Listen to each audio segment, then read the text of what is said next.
Welcome to Sheni V'Chamishi. Today we're going to take you, we're going to go visit again the Chassiduss alley in Tokyo. I'm not going to have much time there anymore, but I'm moving it over to a Chassiduss garden, which is actually very nice because, look at this, you have a place where you can wash your hands, you dip your hands in, like a mikveh every day. Anyway, last time I was there, I guess it was a year ago, in this Chassiduss alley, we spoke about the Alter Rebbe and who he was as a person. What does it mean that he was a Litvak? What does it mean that he was, as Shais Taub said at a Farbrengen in Los Angeles, that the Alter Rebbe was educated in the universities of Vitebsk. Either he meant he went to the libraries and he did some research, or he was able to visit the universities and pick up on the knowledge and free inquiry.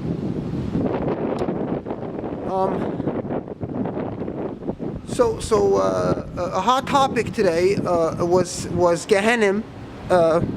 Some people really wanted this, yeshiva graduates. They wanted this discussion of Gehenim and whether and Zera Livatolo, wasting of seed, which is if for some reason, even though it's not rooted in the tradition of Yiddishkeit at all, it's just something that was picked up by the societies that the Yidden lived in, and unfortunately they bought into it. So,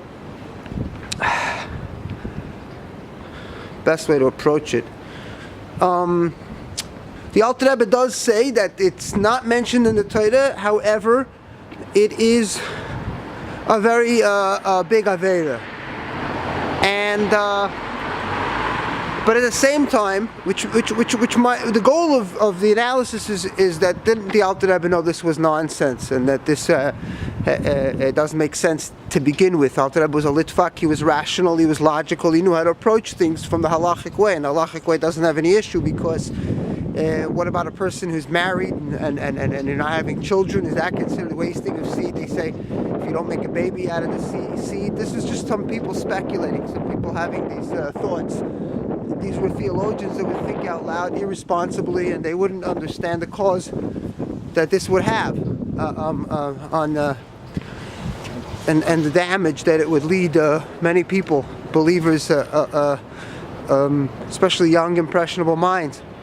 So, and people today who try to touch the topic try to show that it's illogical, and then someone just loved the vart, the fear of God is the death of wisdom, from Reb Zusha. Why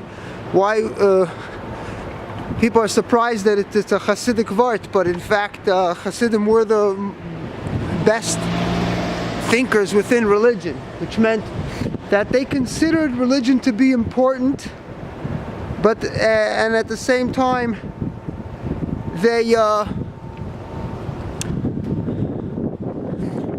had ways to manage it so it doesn't go crazy and do so much damage. Like you had Reb Levitzika Barditchev, he would talk to God. He would put fear in the God-fearers of the fact that he might get God angry and he might hurt everybody, because that's how they thought of God, like a mythical character, like of Greek mythology, where he can sometimes get angry at humans and start doing harsh, bad things.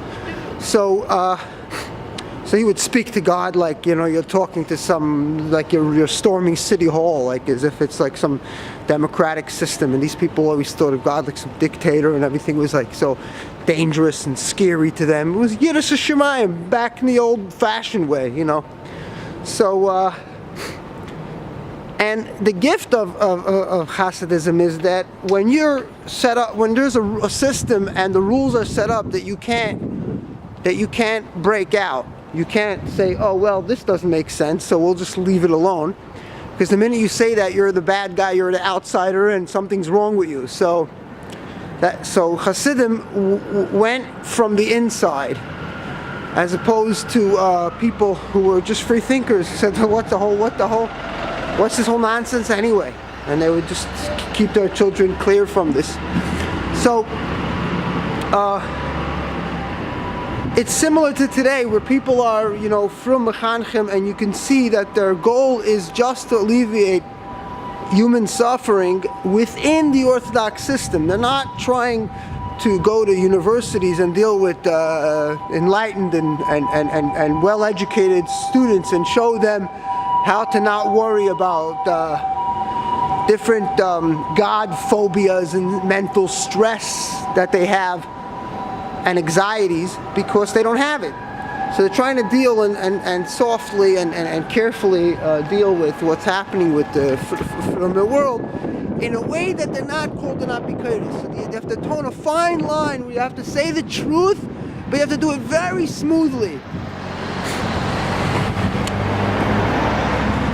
But really, the fear is only of the masses. But if you're trying to help, you're helping your friends and family, you could be honest, it works. Because what does it all boil down to? Like one shaliach at a university, and not the brightest guy, he went through a regular system, never had any questions, and I asked him, instead of wasting too much time with him and showing him that all his many little arguments are all a bunch of little broken arguments, I asked him, so what's wrong with worshiping other gods? This way you send them flying, in a nice way, because you're not personally attacking him, you're not offending him, even though it's appropriate to hold him responsible for speaking nonsense, but you show him that to you it doesn't matter, this divine command. If it makes sense, good, then it's universal. If it doesn't, then...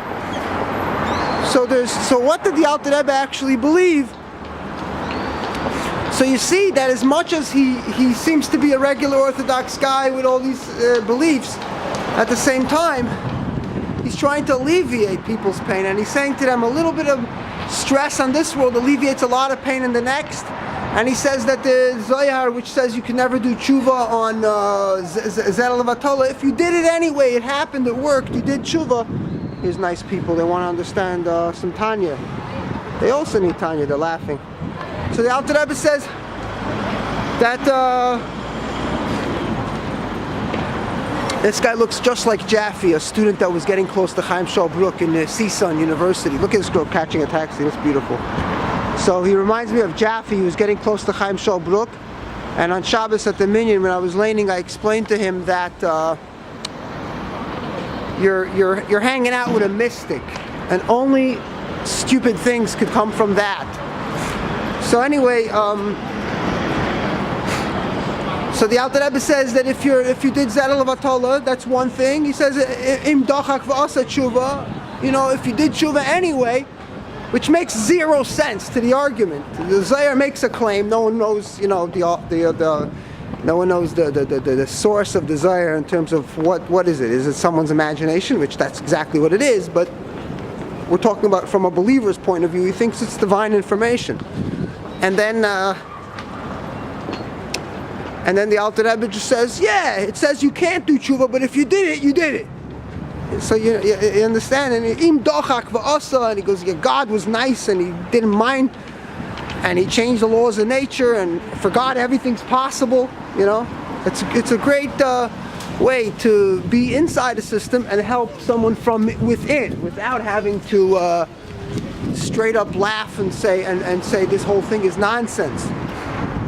Because then you get kicked out, then you're disqualified from the game, and then you can't help anybody. Because the point is you're trying to help the believers. Nobody's trying to help educated people who are going mechayel ol choyel. Those the shluchim at the campus are happy if they come to take a leak in the Beis Chabad.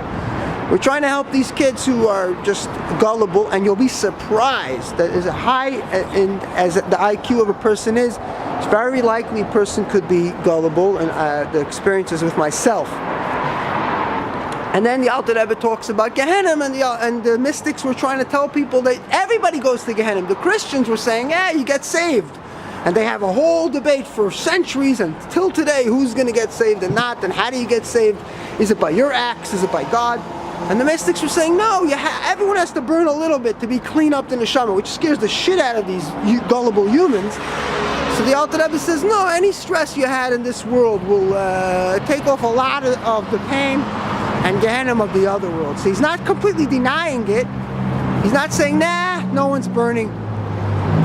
Because everybody needs the hell, because where your enemy's going to go. You need to have that imagination system. So he says, look, at least he's telling you that it's not going to be so bad, because like the shadow, he says the sun, the shadow moves a few inches, it moves a million miles up, so the little yisurim and pain you have in this world rectifies and cleans up so much in the next. It's an interesting vart that he says. So anyway, thank you for watching.